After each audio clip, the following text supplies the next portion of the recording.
संजय शिरसाट यांच्या अडचणीत आणखी वाढ होण्याची शक्यता आहे। इम्तियाज जलील यांनी एमआयडीसी अधिकाऱ्यांची भेट घेतलेली आहे। शिरसाटांना दिलेला प्लॉट रिझर्वेशन काढल्यानंतर जाहिरात देऊन लिलाव का केला नाही असं जलील यांनी म्हटलंय। ट्रक टर्मिनलची जागा आहे असं सांगून फसवलं। अंबादास दानवेंनीही म्हटलेलं आहे, चुका झाल्या नाही, सर्व नियमानुसार केलं असं एमआयडीसी अधिकाऱ्यांकडून सांगण्यात आलंय। ज्यांना जागा दिलेली आहे त्यांना विचारायला पाहिजे होतं की आपल्या घरामध्ये किती इंजिनियर्स आहे, आपल्या इंडस्ट्रीचा एक्सपिरियन्स काय आहे, आपण फॉरेन डायरेक्ट इन्व्हेस्टमेंट किती आणणार आहे। आणि माझा स्पष्ट एक हेच आहे की त्याचं ऑप्शन त्यांच्या नियमाप्रमाणे झालं असतं तर बहुतेक MIDCलाही जास्त पैसे मिळाले असते आणि तिथे 93 ऐवजी 150, 200, 500, 1000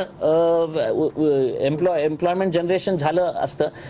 याच्यात मी संजय शिरसाटांना दोष नाही देत, तिथला जो प्रोसेस करणारा SDM आहे त्याचं याच्यात मोठी चूक आहे, त्याच्यावर कारवाई झाली पाहिजे। हा विषय अधिवेशनात मी धसास पद्धतीने मांडणार आहे। त्या जलील यांनी मांडला होता ट्रक टर्मिनलचे भूखंडाचे आरक्षण। हा शेंद्रा MIDC मध्ये 2 भूखंड टर्मिनलसाठी राखीव होते।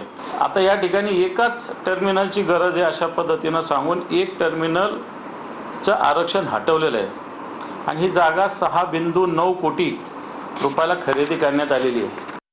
आमच्या दृष्टिकोनातून हे नियमानुसार झालेले आहे आणि कन्वर्जन करण्याचे अधिकार हे शासनानेच म्हणजे आमची जे MMC मायनर मॉडिफिकेशन कमिटी यांना दिलेले आहे, त्या अनुषंगाने ते झालेले आहे।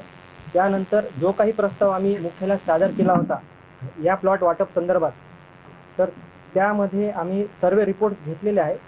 एक्सक्लुडिंग मे बी सर्वेअरचा रिपोर्ट्स राहून गेला असेल, पण त्यांना एक हायर ऑथॉरिटी म्हणून SPA जे स्पेशल प्लॅनिंग ऑथॉरिटी असतात, जे इंजिनिअरिंग विंग सांभाळतात आमची, तर त्यांनी ती पूर्ण शहानिशा करूनच ते अहवाल दिलेला आहे।